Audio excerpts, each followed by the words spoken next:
Hello प्यारे बच्चों, आप सभी का अपना यूट्यूब चैनल वाई क्लास में बहुत बहुत स्वागत है। तो प्यारे बच्चों, हम पढ़ रहे हैं राजीव प्रकाशन का जो आपका साल पेपर है। इसमें मैंने सेट नंबर 3 तक को आपको मैंने अच्छे तरीके से पढ़ा दिया। आज हम पढ़ेंगे सेट नंबर 4 2020 824 NAM की, यानी जो आपका सेट 4 का जो खंड का है, जो आपका भौतिक विज्ञान है। इस भौतिक विज्ञान में जो आपको बहुविकल्पी और अतिरिक्त उत्तरी के प्रश्न हैं, मैं आज उन सभी प्रश्नों को आपके सामने अच्छे तरीके से बताऊंगा। नंबर 1 का खंड आपसे कह रहा है, अंतरिक्ष यात्रियों को आकाश दिखाई देता है। यानी अंतरिक्ष यात्रियों को जब कोई व्यक्ति चला जाता है अंतरिक्ष पे, तब वहां आकाश दिखाई देता है, तब आसमान दिखाई देता है। पहला ऑप्शन आपके सामने है काला, दूसरा है नीला, तीसरा है बैगनी, चौथा है हरा। यानी अंतरिक्ष यात्रियों को आकाश दिखाई देता है। इन चारों ऑप्शन में ऑप्शन नंबर आपका पहला है काला, यानी अंतरिक्ष यात्रियों को आकाश दिखाई देता है। क्या? कैसा? काला दिखाई देता है, जो कि इन चारों ऑप्शन में ऑप्शन नंबर आपका पहला सही है। यानी अंतरिक्ष से देखने पर आसमान दिखाई देता है, ऑप्शन नंबर पहला काला दिखाई देता है। तो प्यारे बच्चे, प्रश्न नंबर ख आपसे कह रहा है, एक उत्तल दर्पण की फोकस दूरी होगी जिसकी वक्रता त्रिज्या 32 सेंटीमीटर है। चूंकि आपको पढ़ाया गया होगा फोकस दूरी और वक्रता त्रिज्या में संबंध होता है f बराबर r/2। यानी r का मान दिया है, f का मान निकालना है ना। तो करते क्या है, f का फार्मूला हो जाता है r/2 होता है, या तो f बराबर यहां से हो जाएगा। तो r का मान बच्चों कितना दिया है आपका? 32 दिया है। यानी 32 में हम 2 से भाग करेंगे, आपको मिल जाएगा 16, जो कि इन चारों ऑप्शन में ऑप्शन नंबर आपका दूसरा सही है। तो यानी आपसे इतना ही कह रहा था, उत्तल दर्पण की फोकस दूरी कितनी होगी, जबकि वक्रता त्रिज्या दिया है 32 सेंटीमीटर। तो प्यारे बच्चों ध्यान देना, जो त्रिज्या दिया होगा उसको 2 से भाग कर देना, जो मान आएगा वही आपको उत्तल दर्पण की फोकस दूरी हो जाती है। तो प्यारे बच्चों, उम्मीद करते हैं इस प्रश्न नंबर खा का जो खा खंड है, इसमें आपका ऑप्शन नंबर आपका दूसरा सही है। चलते हैं प्रश्न नंबर 1 के गा खंड में। प्रश्न आपसे इतना ही कह रहा है, ओम के नियम के अनुसार, ओम के नियम के अनुसार अर्थात V बराबर IR, ओम के नियम के अनुसार धारा के विभवांतर में ग्राफ बनेगा। यानी ओम के नियम के अनुसार में क्या होता है, V बराबर IR होता है। और इसमें यह कहा जा रहा है धारा और विभवांतर में ग्राफ बनेगा। कैसा बनता है ग्राफ? पहला ऑप्शन आपके सामने है, एक सरल रेखा, दूसरा है वृत्त, तीसरा टेढ़ी मेढ़ी रेखा, चौथा है उपर्युक्त में से कोई नहीं। तो प्यारे बच्चों, आपको ध्यान देना है, ओम के नियम में धारा और विभवांतर में जो ग्राफ बनता है वो ऑप्शन नंबर आपका पहला सही है, एक सरल रेखा में बनता है। बच्चों, प्रश्न नंबर 1 का घा खंड आपसे कह रहा है, एक लघुपथित परिपथ में धारा का मान होता है। तो प्यारे बच्चों, लघु का मतलब है छोटा। एक लघुपथित परिपथ में धारा का मान होता है। पहला ऑप्शन कह रहा है 0, दूसरा है न्यूनतम, तीसरा है अधिकतम, चौथा है सदैव स्थिर। तो प्यारे बच्चों, लघुपथित परिपथ में धारा का मान इन चारों ऑप्शन में ऑप्शन नंबर आपका तीसरा सही है, अधिकतम।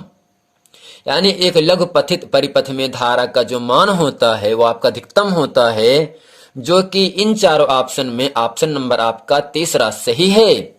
तो प्यारे बच्चों, उम्मीद करते हैं खंड का कि जितने भी बहुविकल्पी प्रश्न हैं आप इसको अच्छे तरीके से समझ गए हैं। यदि ये प्रश्न एग्जाम में आता है तो आप इसे अच्छे तरीके से कर सकते हैं। चलते हैं लघु उत्तरी का जो प्रश्न नंबर 2 है, इसको हम पढ़ते हैं और आप अच्छे तरीके से आपको सॉल्व कराते हैं। तो प्यारे बच्चे, प्रश्न नंबर 2 का खंड आपसे कह रहा है, यदि मिट्टी का तेल, तारपीन का तेल तथा जल की अपवर्तनांक क्रमशः 1.44, मिट्टी का तेल का अपवर्तनांक है 1.47, तारपीन का तेल का अपवर्तनांक है तथा 1.33 जल का अपवर्तनांक है, इनमें प्रकाश की चाल किसमें सबसे अधिक होगी और क्यों? प्यारे बच्चे, प्रश्न कह रहा है, यदि मिट्टी का तेल, तारपीन का तेल तथा जल का अपवर्तनांक क्रमशः 1.4 से 1.47 तथा 1.33 है, इनमें प्रकाश की चाल किसमें सबसे अधिक होगी? तो इसका उत्तर आपके सामने, इसमें हम लिखेंगे जल का अपवर्तनांक सबसे अधिक होगा, क्योंकि जिसका अपवर्तनांक कम होता है उसमें उसका अर्थात प्रकाश का वेग या चाल अधिक होता है। तो ये पहला जो है 1.44 है, 1.47 है, तीसरा 1.33 है, जो कि 1.33 जल का अपवर्तनांक है, इन दोनों से बहुत कम है। यानी आपको इतना ही जानना है, जिसका अपवर्तनांक कम होता है उसमें प्रकाश का वेग, प्रकाश की चाल अधिकतम होती है। तो प्यारे बच्चों, प्रश्न नंबर 2 का खा खंड आपसे कह रहा है, एक उत्तल लेंस द्वारा प्राप्त प्रतिबिंब के आवर्धन का सूत्र लिखिए। क्या यह ऋणात्मक व धनात्मक दोनों हो सकता है? प्रश्न कह रहा है, एक उत्तल लेंस द्वारा प्राप्त प्रतिबिंब कार्य के आवर्धन का सूत्र लिखिए।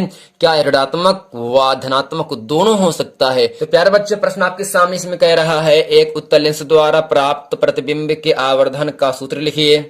क्या यह ऋणात्मक व धनात्मक दोनों हो सकता है? इसमें हम लिखेंगे, क्योंकि उत्तल लेंस का प्रतिबिंब के आवर्धन का सूत्र क्या होता है? m बराबर v अपान u होता है, जहां v क्या है? प्रतिबिंब की दूरी होता है, u क्या होता है? वस्तु की दूरी होता है। m आपका रेखीय आवर्धन होता है, v क्या है? प्रतिबिंब की दूरी है, जिसे v से लिखते हैं। u क्या होता है? u आपका वस्तु की दूरी होता है, जो दर्पण के धुर से नापी जाती है, अर्थात यहाँ पर लेंस की बात कर रहा है, जो कि प्रकाशिक केंद्र से नापी जाती है। इसमें ये कहा जा रहा है, अतः इसका रेखीय आवर्धन ऋणात्मक होगा। आपको ध्यान देना है प्यारे बच्चों, उत्तल लेंस की जो आवर्धन क्षमता होता है वो आपका धनात्मक होता है, जबकि अवतल लेंस की आवर्धन क्षमता ऋणात्मक या धनात्मक दोनों हो सकता है। तो प्यारे बच्चों, प्रश्न नंबर 2 का गा खंड आपसे कह रहा है, 1 किलोवाट घंटा में कितने जूल होते हैं? गणना कीजिए। आपको पढ़ाया गया होगा 3.6 गुणे 10 की घात 6 जूल। 1 किलोवाट घंटा में कितने जूल होते हैं? 3.6 गुणे 10 घात 6 जूल। चलते हैं, इस प्रश्न का उत्तर आपके सामने हम दिखा ही देते हैं। तो प्यारे बच्चों, प्रश्न आपसे इतना ही कह रहा है, 1 किलोवाट घंटा में कितने जूल होते हैं? गणना कीजिए।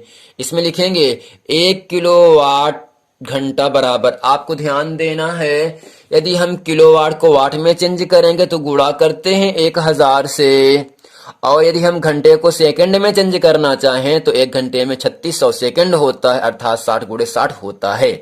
6 36 हो जाएगा, 2 जीरो यहाँ से लग जाएगा, अर्थात 1 घंटे में 3600 सेकंड होते हैं, और 1 किलोवाट बराबर होते 1000 वाट के बराबर होता है। यानी जब 60 का गुणा 60 में करेंगे या तो 6 छंग 36 मिलेगा, 2 जीरो ये 3 जीरो 3 2 5 जीरो हो गए ना, यानी 1 अंक 2 3 4 5 6, यानी 1 अंक के बाद दशमलव को लगा रहे, अर्थात दशमलव के बाद 6 अंक हैं तो 6 आपके घात हो जाएंगे।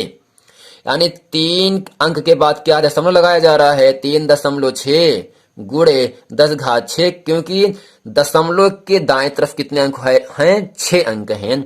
1 2 3 4 5 6, अगर जितना अंक रहेगा उतना ही घात कर देते हैं। तो प्यारे बच्चों, आपको इतना ही याद रखना है, 1 किलोवाट घंटे में 3.6 गुणे 10 घात 6 जूल होते हैं, जो कि इस प्रश्न नंबर 2 का गा का सही उत्तर है आपके सामने। इसको आप याद कर लेना। तो प्यारे बच्चों, उम्मीद करते हैं ये पूरा प्रश्न वीडियो आपको समझ में आया है। यदि वीडियो समझ में तो वीडियो को लाइक करें, कमेंट करें, सब्सक्राइब कर लें, ताकि आने वाला वीडियो आप तक आसानी से पहुंचता रहे। यदि आप इस चैनल पर नए हैं तो आप जरूर से सब्सक्राइब कर लें और अपने दोस्तों में खूब शेयर करें, और अपने दोस्तों को भी कहें कि इस चैनल पर पढ़िए। इस चैनल पर हर चीज की पढ़ाई की जाती है, हर सब्जेक्ट की पढ़ाई होती है। ये चैनल आपके लिए बहुत अच्छा है। उम्मीद करते हैं ये प्रश्न आपको समझ में आया है। मिलते हैं अगली वीडियो, तब तक के लिए थैंक यू।